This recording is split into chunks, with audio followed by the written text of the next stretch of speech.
So welcome everyone. Thank you for joining us today. Good afternoon.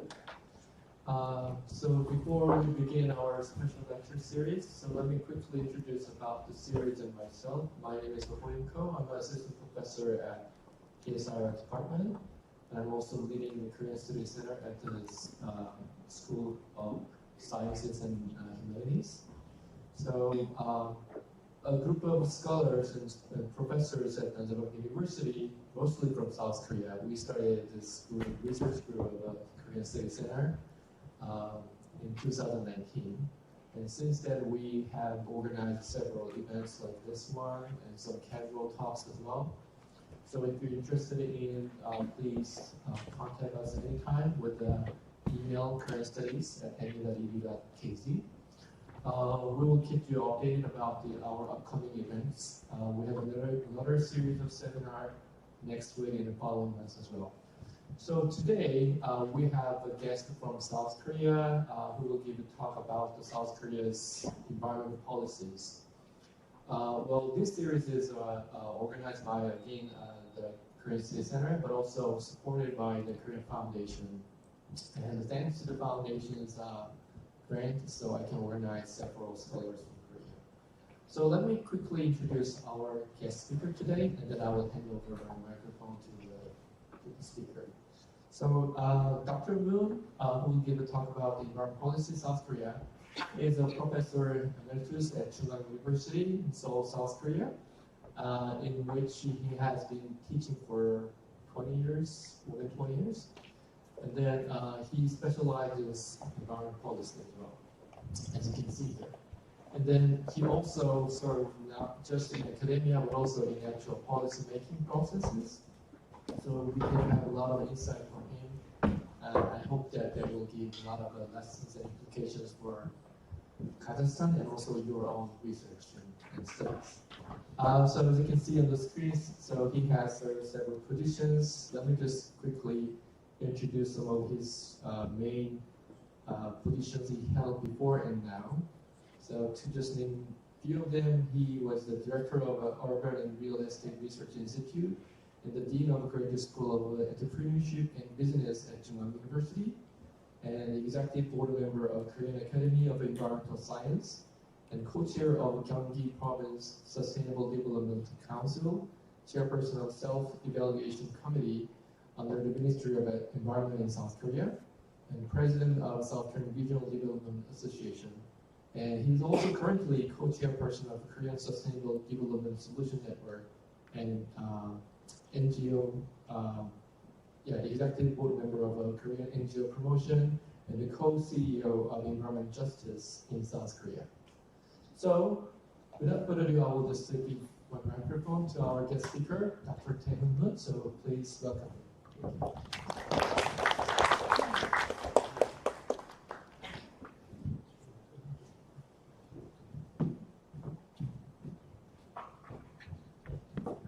Hello, my name is Tae-hoon Moon, as introduced by Dr. Ko, and I'm very pleased to have this honor of speaking about environmental policy in Korea and have opportunity to discuss this policy with you after this session.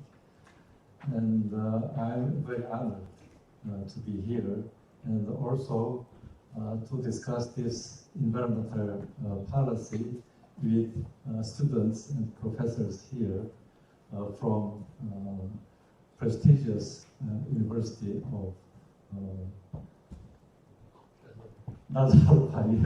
University. Okay. Since I don't want to spend any time for my delivery of English, I prepared my script for my explanation today about Korean environmental policy and its role to transform into environmentally sound and sustainable development in Korea. So let me present my talk on myself. Please understand that. Okay. title of today's presentation is Evolution of South Korea's Environmental Policy and Role of Environmental Policy for transition to environmentally sound and sustainable development. The purpose of my presentation today is to examine the evolution of South Korea's environmental policy from 1960s to the 2020s in order to see development pattern of environmental policy and policy tools used, and to see a government-business relationship and interdepartmental relationship of Ministry of Environment within government. Based on this discussion, finally, I wanted to make some kind of policy suggestions for the development of environmental policy in respect to scope of environmental policy, role of the Ministry of Environment, and environmental policy as a leading agent for transition to environmentally sound and sustainable development.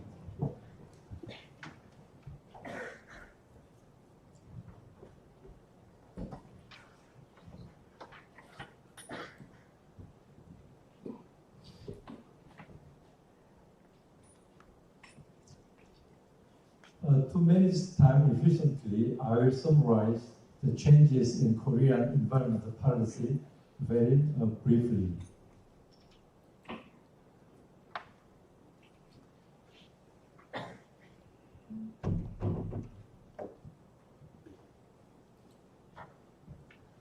Starting from mere symbolic environmental policies in the early 1960s, Korean environmental policy has developed significantly, both quantitatively and qualitatively, up to the 2020s. At the same time, economic growth policies established in the 1960s, focusing on outward-oriented, industry-oriented, and growth-oriented strategy. We call it OIG strategy, have been pursued so far. I jump into slide 20 here.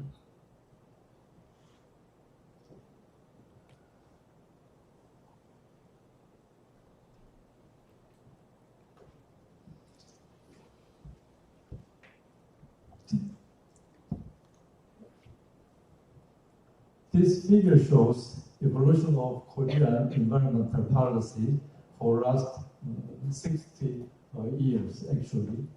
You can see the policy types on horizontal axis here: command and control approach, economic incentive approach, voluntary participation and cooperation approach. On vertical axis here, you can see time frame of environmental policy here, ex post regulation, ex ante preventative policy, and further future-oriented environmental creation policy. Briefly put, temporarily, Korean environmental policy has been developed from reactive suppression to preventive and future-oriented creative policies, and policy tools have evolved from regulatory policies to economic incentives, voluntary participation, cooperative policies, and from policy from segmented and fragmented policies to integrated and interconnected policies. So we have been evolved from this reactive to preventive and future-oriented, and policy tools has been also moved from regulatory to incentive and to voluntary participatory policies like this. And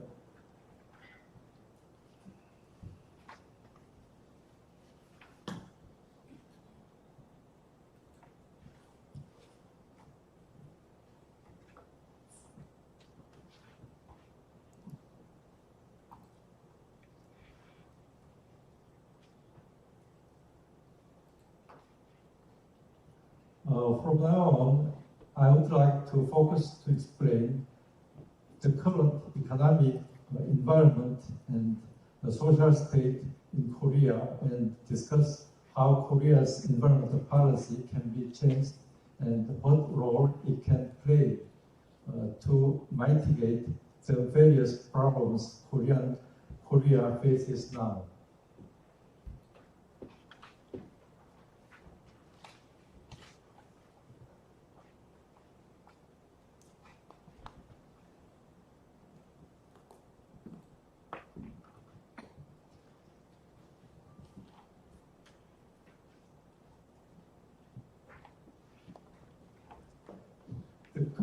The government have functioned as a strong state for nearly 30 years, from 1963 until 1992, during an extended military regime. Despite this, the influence of business in this environmental policy sector was bigger than that of a strong government, making business-friendly environmental policies here.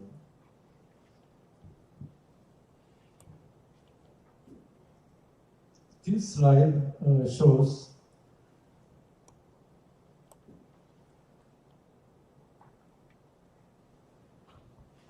this slide shows the success story of Korean economy.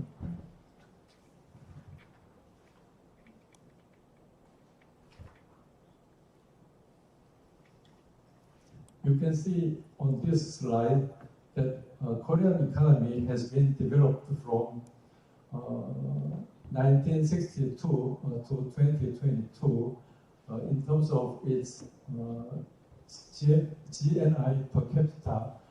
It increased from $120 in 1962 to 2022. It reaches to 35,000. And 990 US dollars, which was increased about 300 times. And also trade volume has been increased from a mere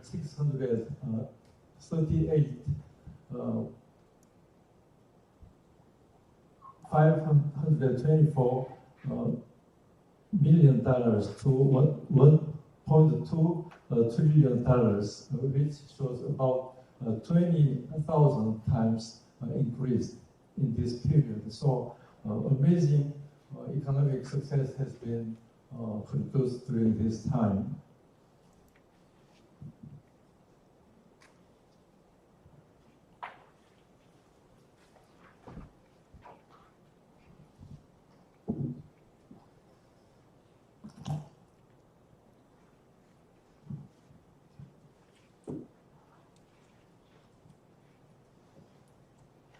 However, the strong economic growth policies have created various challenges in the environmental and social sector.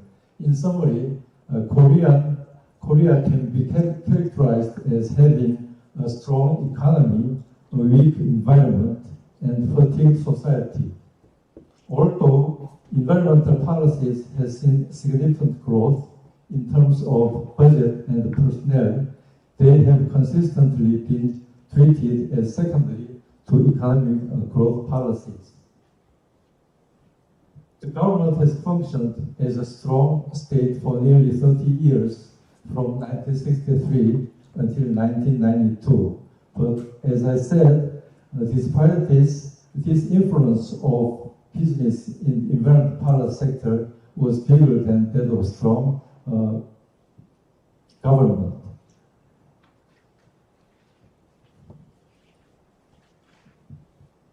The obvious example is incident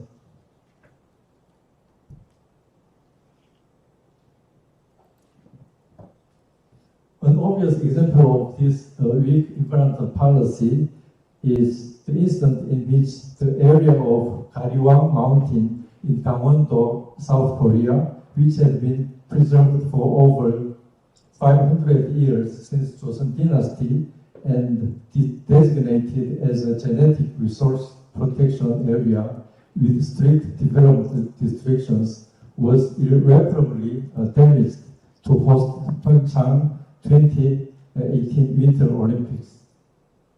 To construct the alpine ski slope, which was planned to use just 6 to 8 days, environmental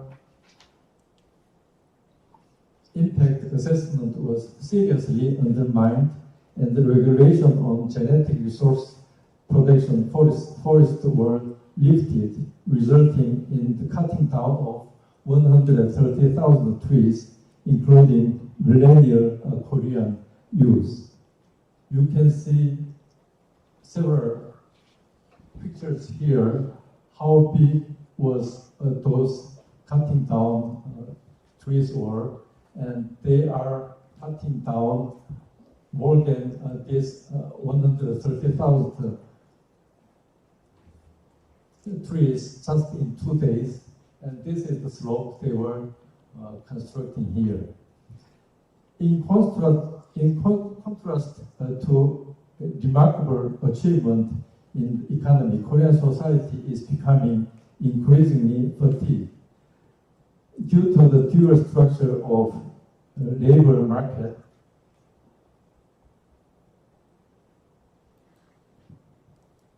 due to the dual structure of the labor market, 45% of women and 29% of men are in non-regular employment, leading to increased labor instability.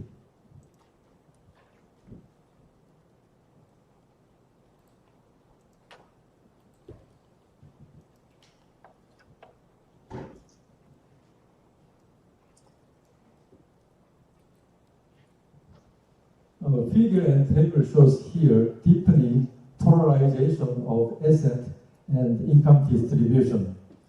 Wealth distribution disparity, this table shows that widening disparity is widening between the top 10% and bottom 50%, with top 10% holding 58.5% of assets, while the bottom 50% possesses only 5.6%.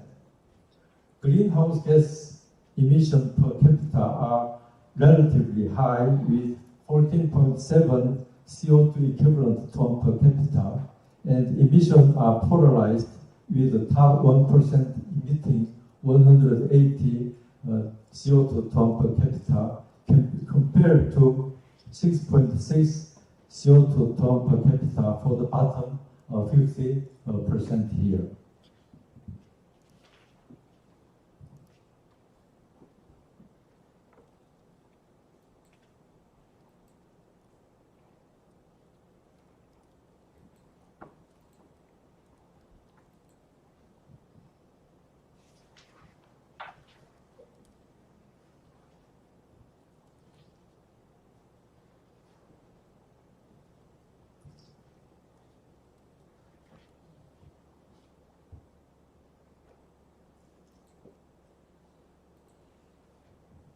The happiness score is very low as well.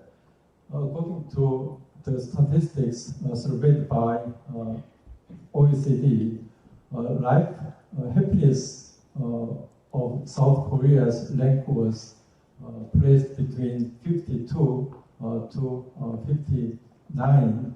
When we compared this happiness score to the accomplishment of economic success, the result is very poor.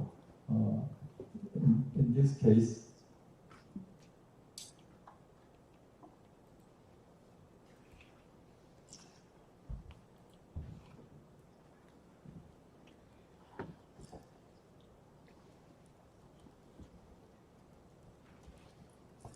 according to a 2024 survey of 30 countries, Koreans have the lowest happiness.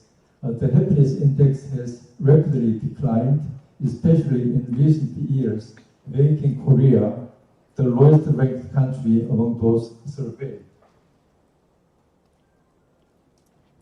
Additionally, 2016 survey by OECD on the level of conflict among member countries indicated that Korea ranks as the third most conflict-ridden nation.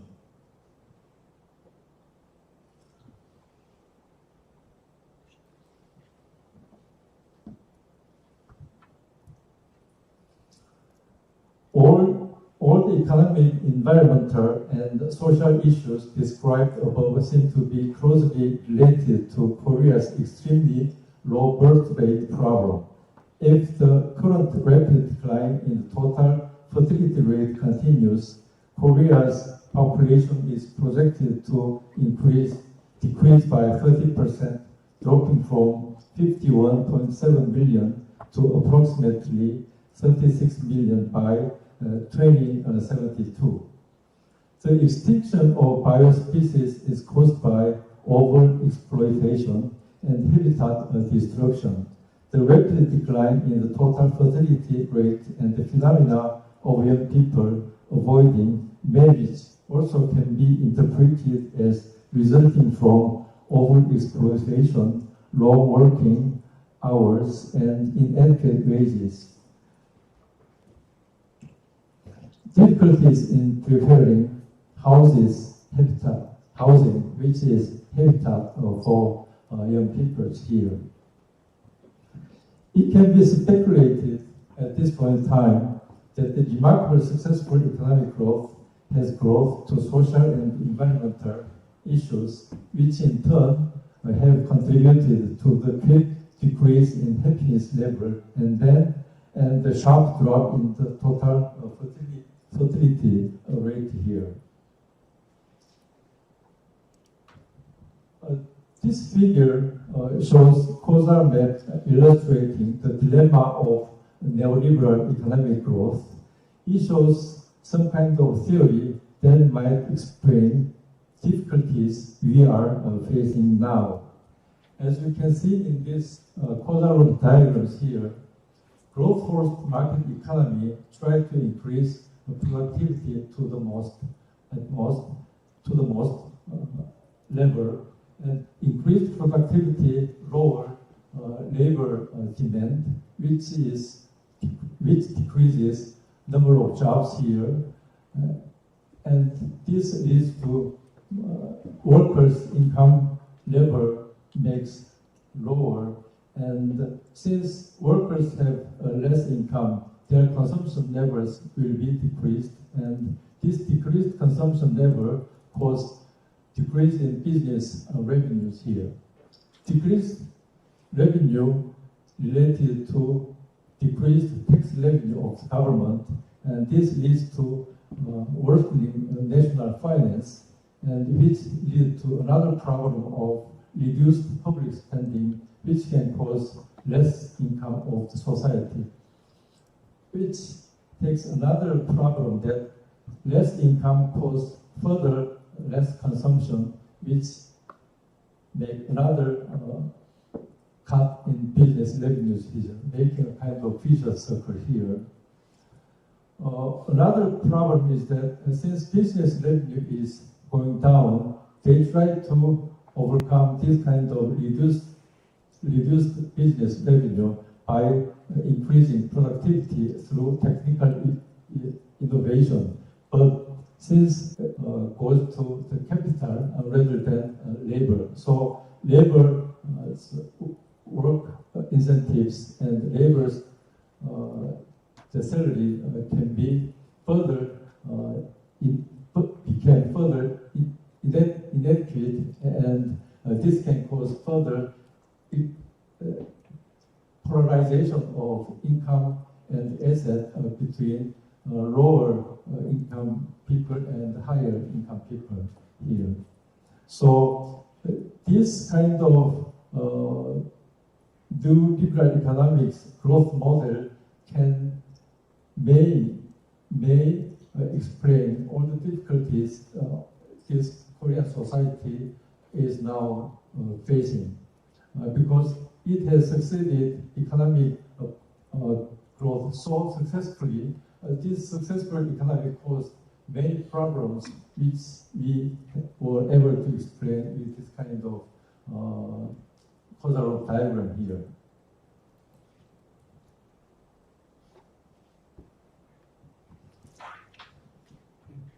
Figure in slide this slide shows the policy scope in an inverted triangle format from population policy to economic policy, resource policy, and the environmental policy. The purpose of this environmental policy is to prevent health hazard and improve environmental quality. However, these two issues, improve environmental quality and prevention of environmental health and hazard,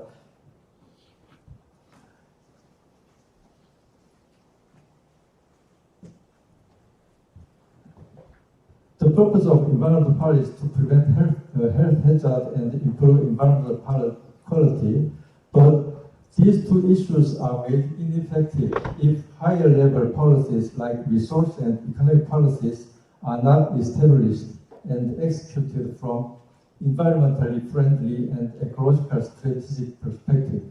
Therefore, the scope of environmental policy need to ultimately transform into a preventive ecological strategy that influence resource and economic policies here. Furthermore, environmental policy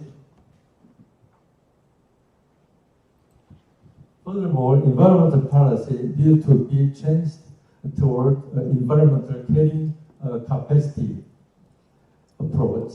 With this approach, Korea's environmental capacity can be assessed and economic and social policies can be implemented within the limits of that capacity.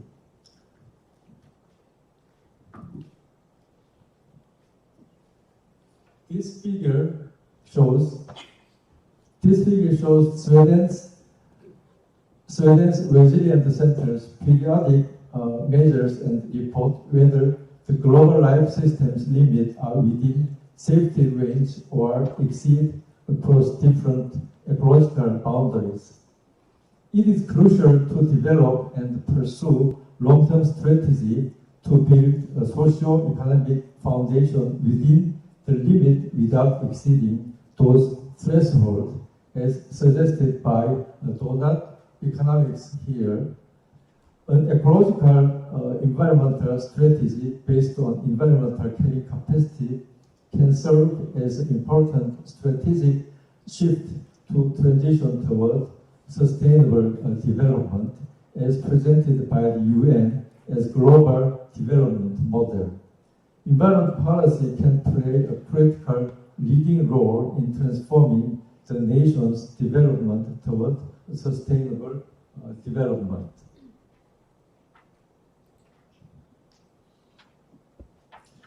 Additionally, it is necessary to implement a new indicator system that supplements GDP, which is currently the most important information used in economic growth policy. We measure what we value.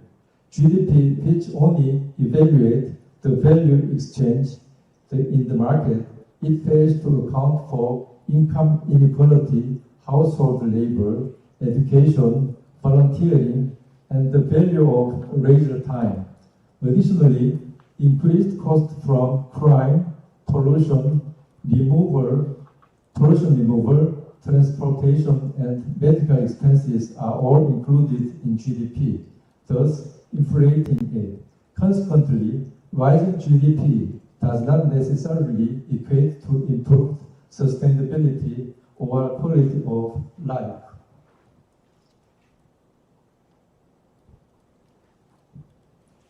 This figure shows the relationship between GDP versus GPI of 17 countries and South Korea.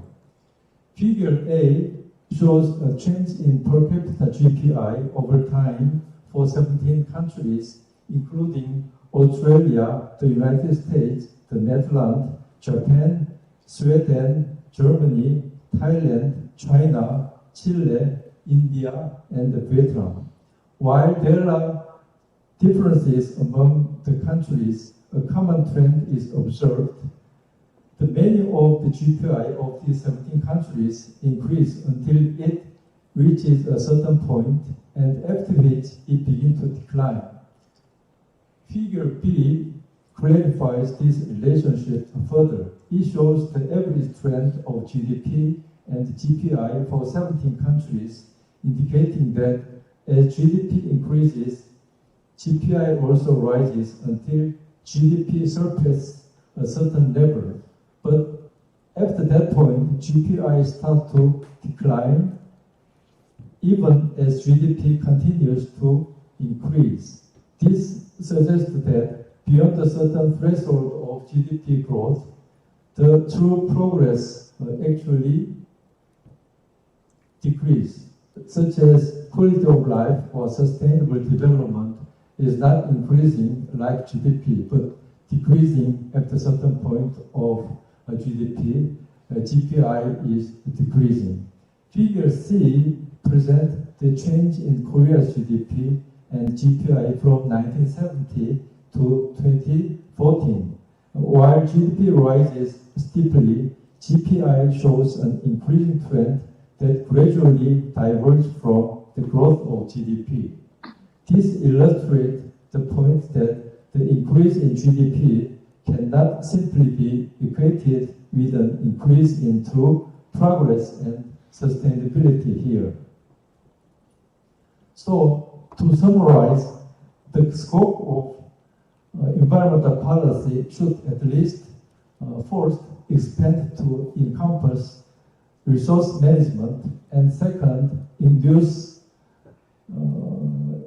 environmental economics and the social policies based on environmental carrying capacity, and third, complement GDP with alternative indicators such as GPI that can guide toward sustainable development by comparing the state of sustainable development against GDP.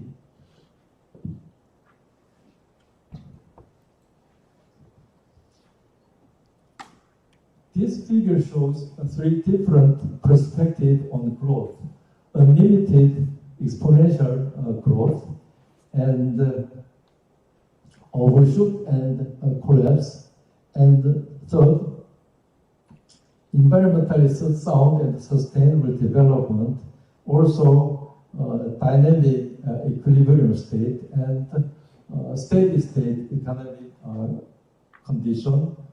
So people tend to say that exponential growth is feasible, and this usually growth-oriented economic model tend to see growth can be exponential.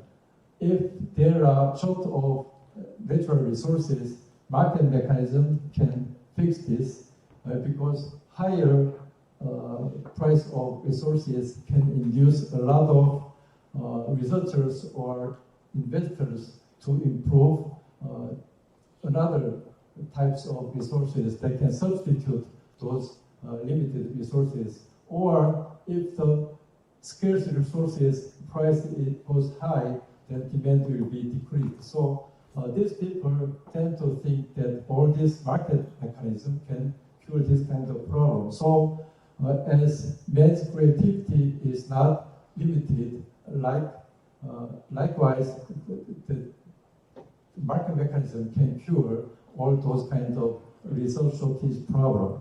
But sustainable development argument goes to something like this one.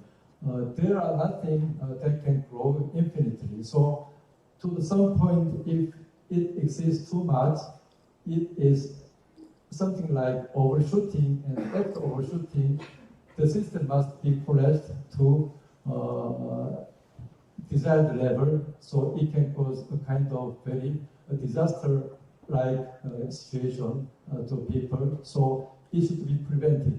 In order to prevent this kind of overshoot and collapse, we need to move very closely to the maximum point of development in terms of GDP or population or other kind of development to a certain point that cannot exceed the minimum level of safety boundary of ecological systems here.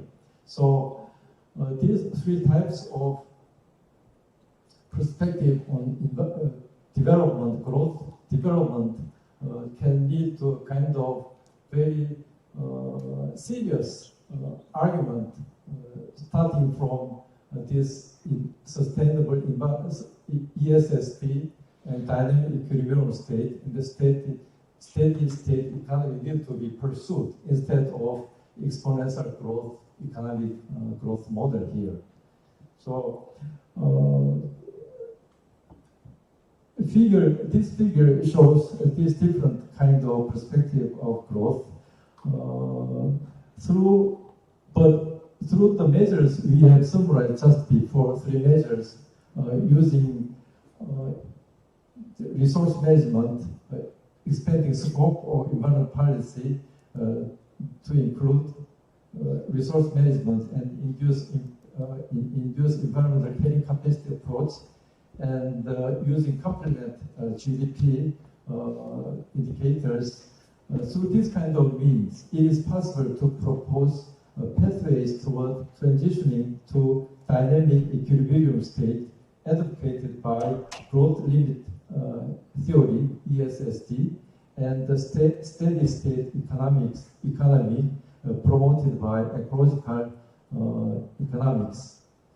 Environmental policy can minimize the harms caused by excessive economic growth and lead to transition to sustainable development, while also addressing climate crisis, widening wealth disparity, and the deepening of domestic and international political and social conflict.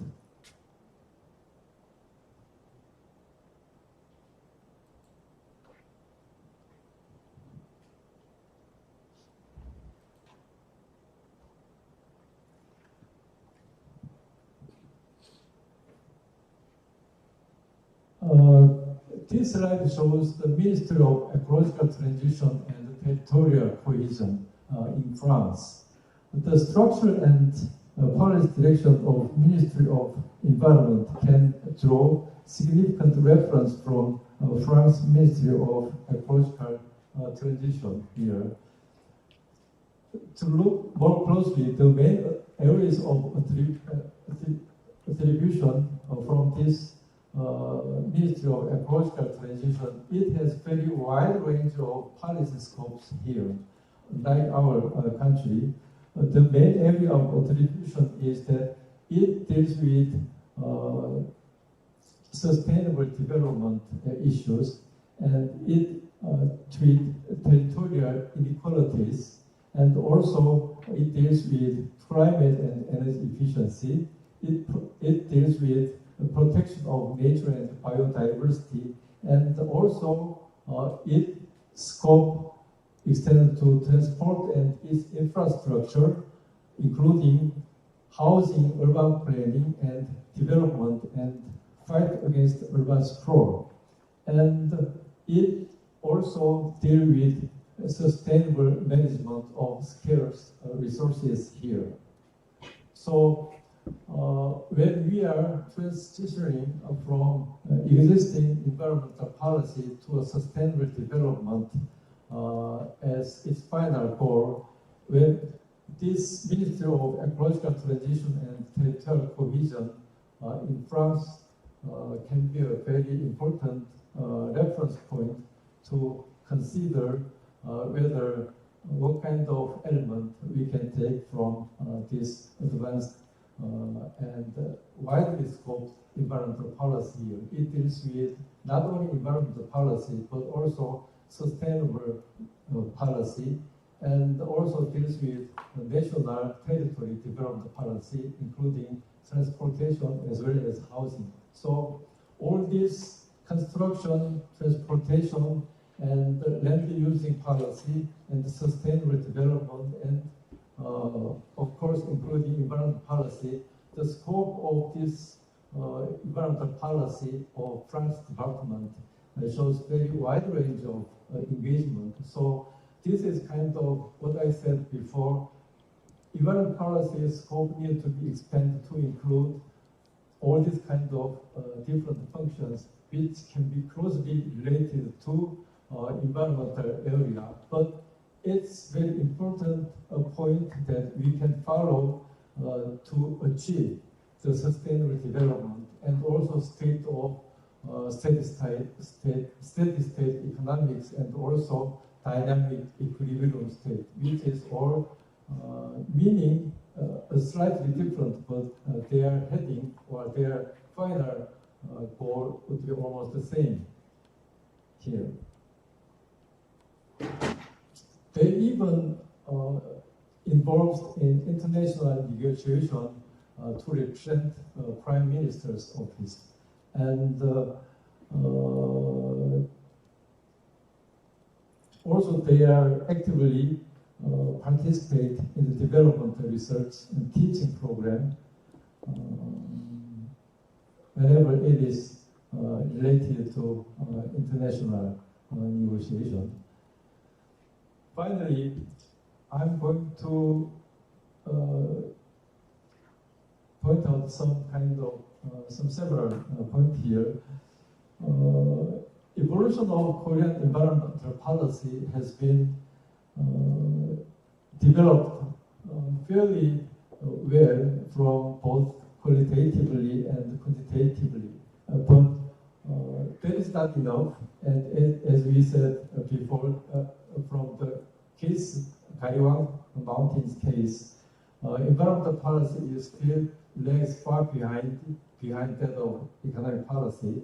So when we are considering the climate crisis with increasing domestic issues and international conflict, it is very time for the environmental policy to change its gear toward extending and expanding its scope to include all the policy that can be affected environmental quality and also moving toward ESSD condition. In order to do that, this environmental policy and environmental administration, which is Ministry of Environment, can be a very important leading agent for transforming Korean society into sustainable and environmentally sustainable and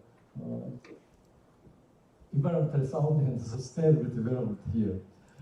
And when we are talking about the future, we are actually talking about three different kinds of future here.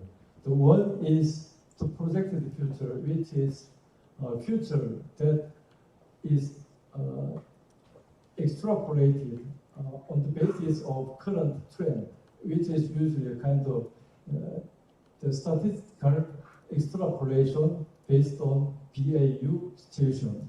So this kind of future that is statically projected one. The second one is feasible future. This feasible future is future that we can achieve with what we have now. So this feasible future is the future we make possible with what we have now, but the last future is future we want. So this is very important point that are we letting future decide how to live us, or are we going to make decision that you want to make future something like this one, which is where I want to live. So if we make this future we want to be clear, it is most important target and vision which we can pursue with environment policy and other related policy here. In order to do that, as I said before, and consistently argue that environment policy needs to be one of the most important and widely scoped policy to make this all difficulty facing Korean society or other similar kind of country which are facing this kind of similar problems need to change its gear from existing growth economic models to sustainable development model. And when transitioning to this ESSD condition, the environmental policy can be a leading agent. And we have three different choices. We've been living in the world of doing more with more. So with more resources, we've been spending more. But this is what we have been making some kind of big mistakes. In the time of climate crisis, people says that we have to reduce greenhouse gases, but without reducing our consumption, it is almost impossible to reduce total amount of greenhouse gas emissions. And so,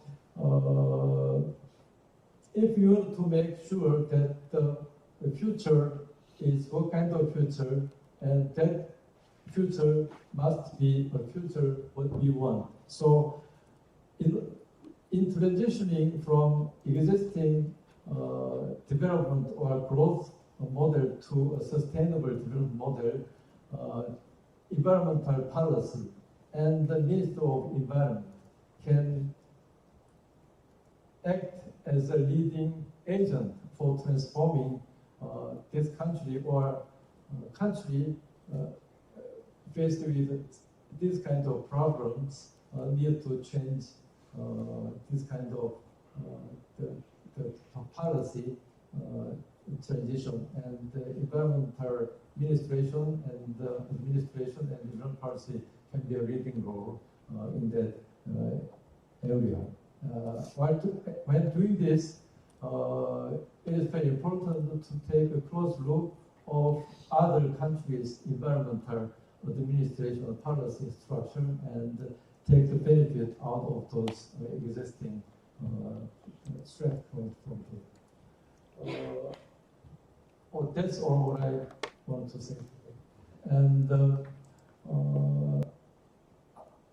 I leave you some time that or discussion point. Please ask me or raise your point. Whatever kind of question is welcome. Okay, so thank you, Dr. Moon. We have microphones on each table, so if you have a question, just raise your hand and press the button, which is red lighted, and when it's on, it turns to green. Okay? Anyone has any questions?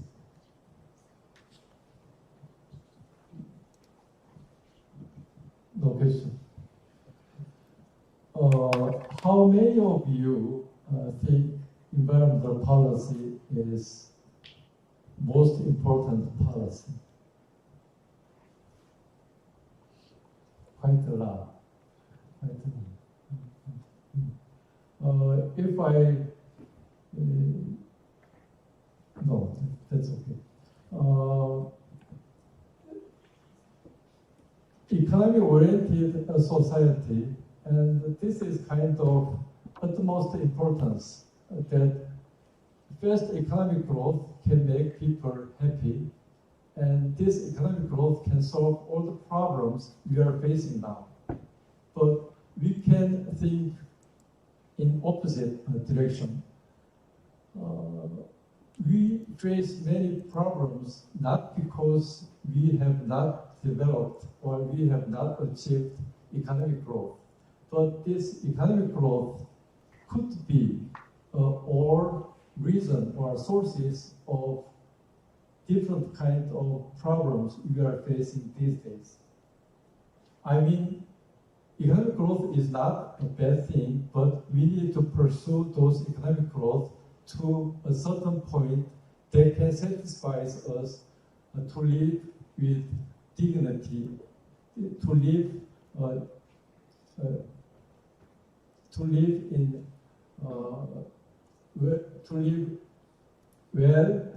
with sufficient supply of necessary food and other stuff.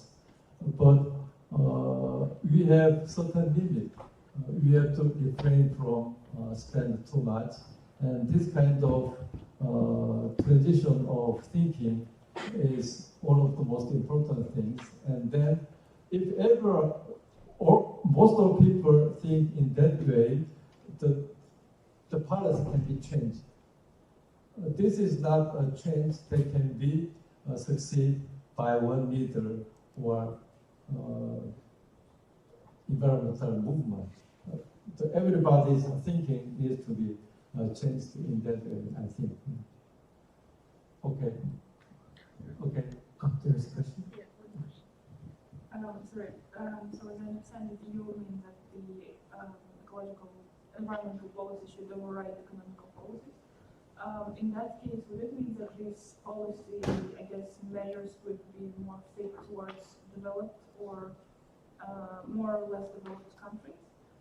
Because, I mean, not every country can afford to override their economical policies to the environmental ones. I'm not sure whether I understand your question clearly, but I understand your question is that since economic growth is very important, and under this kind of condition where economic growth is needed, how can we restrain or retreat from the pursuing of economic growth? Is that your question? Yes, I was concerned with, I guess, more underdeveloped countries.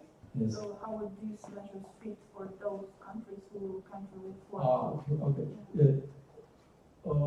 When I was saying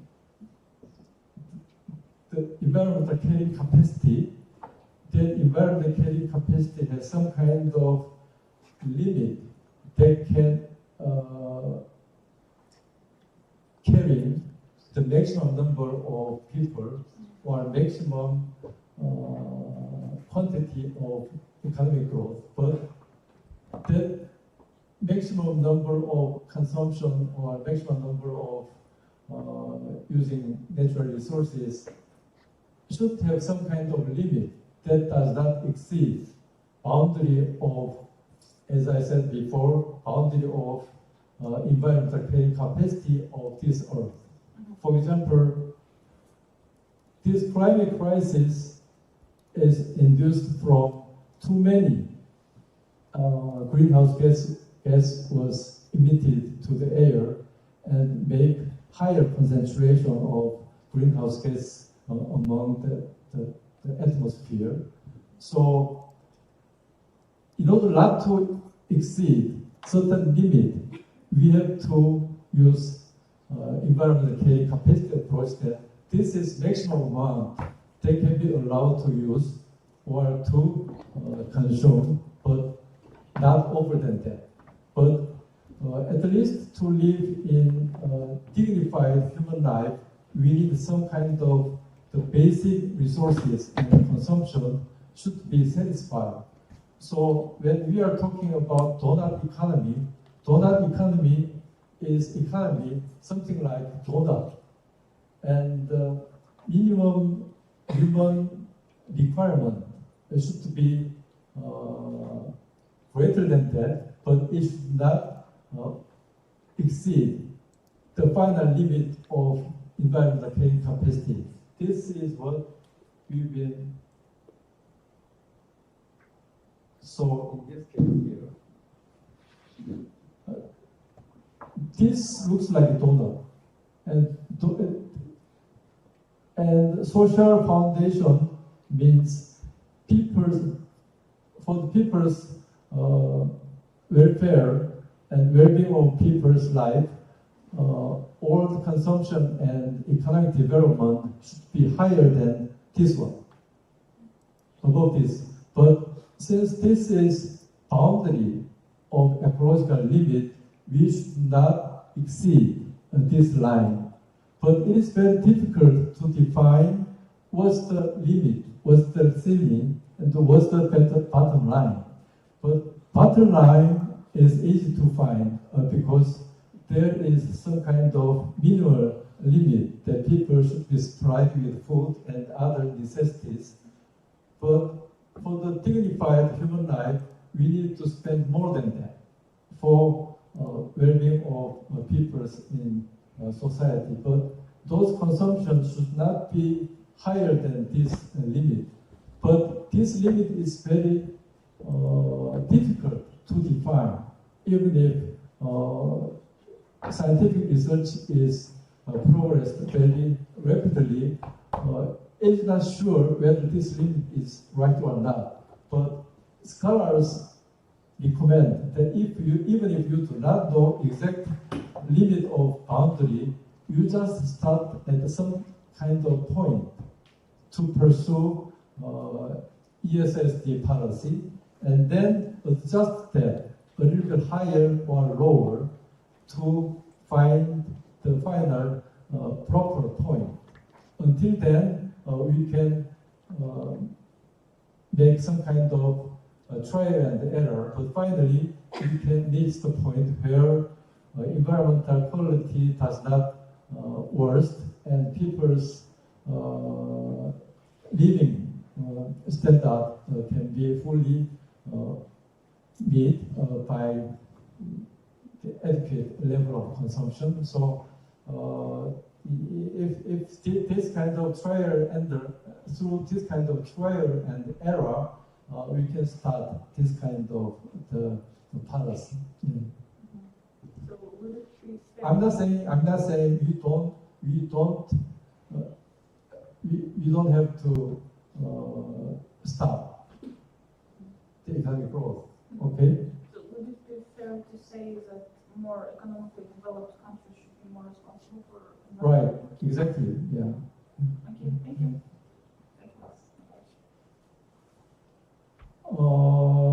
And I feel very sorry that I actually prepared the script, but the file's script number and the file's slide number and my script number was different. So I think I made some kind of mistake numbering this slide numbers here. So I was very confused to go back and forth. So I feel very sorry about that. No one has any other questions? Any questions? So can I ask you one question? Sure. Yeah. As a student of political science, policy area is, to me, it's a process of coordination, sometimes a conflict resolution between different groups of people and peoples with different views. So in this donut idea of this approach, so I think it's very interesting we have to figure out what is the bottom line and what is the ceiling of the capacity that we can maximize our happiness or whatever we have. From your own experience of policy making and teaching and research, what do you think is most, I hate to say this, the most effective way to figure out these threshold or ceilings? So for example, we have to use certain natural resources like land, or in Kazakhstan case, we have a lot of natural resources like gas and oil. But we have to, according to your arguments, we have to set the limit. And then what would be the best form of governments or governance that can achieve or that can help us figure out those limits? Yeah, thank you for question, and it is very important question. One thing that I wanted to reply to Professor Go's question is that this is why we need some kind of different types of indicator that tells not only growth of economic volume, but also tells us or informs us that our quality of life is getting better or getting worse. This kind of information is not provided by this GDP. So I'm not going to get rid of GDP, but using the GDP, and at the same time, we are using alternative measure of real progress, like GPI, genuine progress indicator, which takes into account inequality of society and the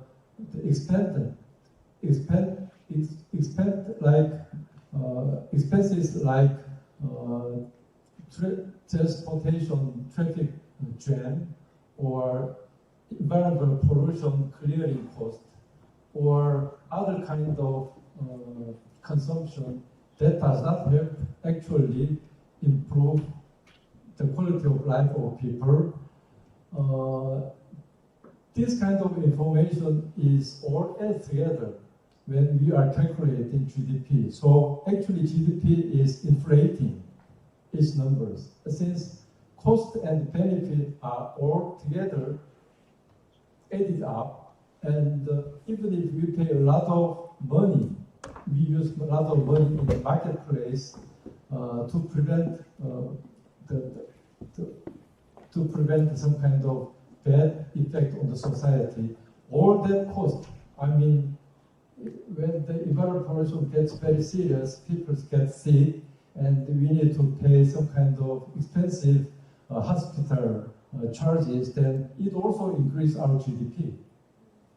So this GDP increase does not always say that as GDP increased, you are welfare, or since GDP increased, your consumption level has been increased, so your well-being is increased.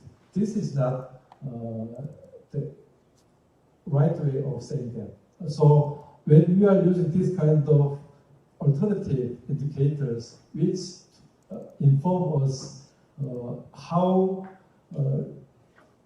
genuine progress has made, or how really quality of life has been improved, this kind of information can be delivered more effectively through use of this kind of alternative indicators like GPI. So the first step should be use this different kind of information that can deliver ESSD related information is very important. And the next step is that since all policy need to be based on people's agreement here. So people's agreement is very difficult to make, especially in these days. So trying to make a lot of people to take part in discussion process, we can help this process with development of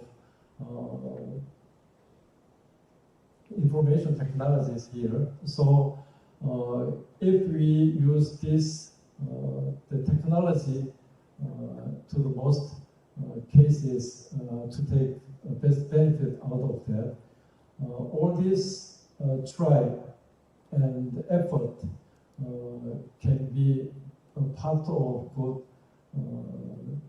help to transit from existing policy trend to a new one. And another important point is that even if I cited French case, French the minister of this department has been resigned many times. Many ministers have resigned from his minister position. Whenever they are leaving their position, they said that I cannot lie anymore. Why lie? Because business influence was so great that there was nothing for them to do for the environment.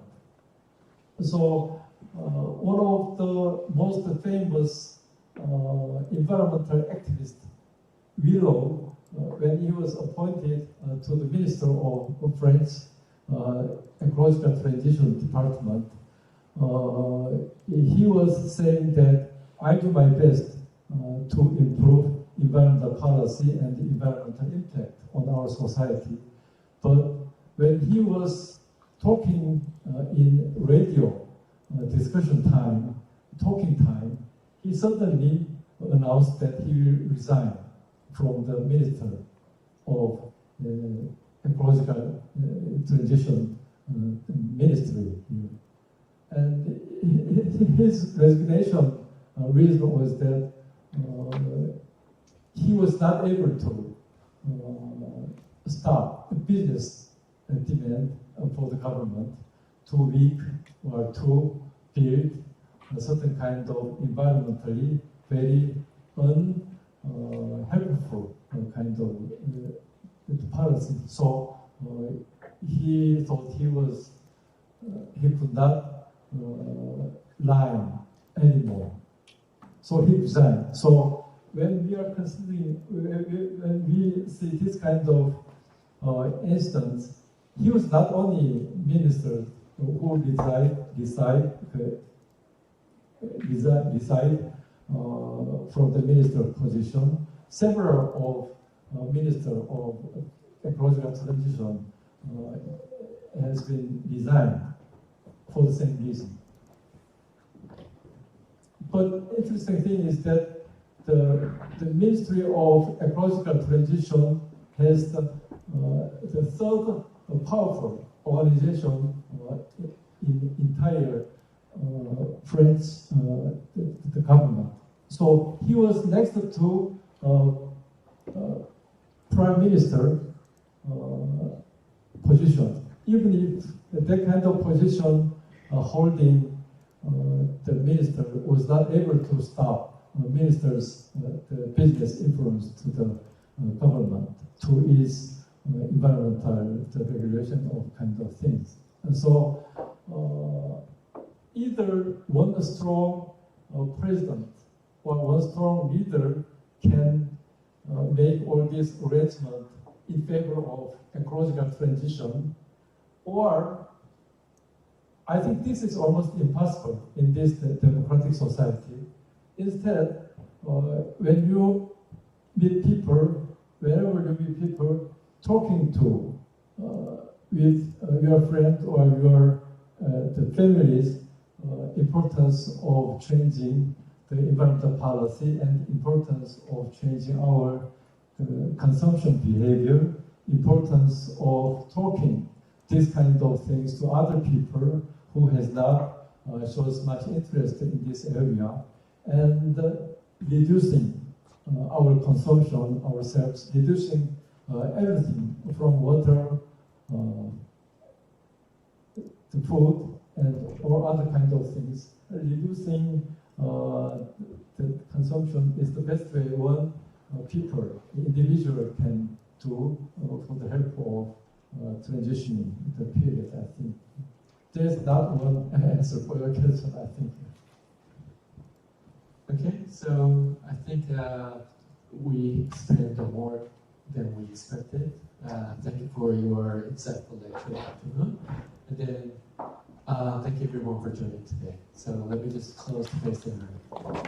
Thank you.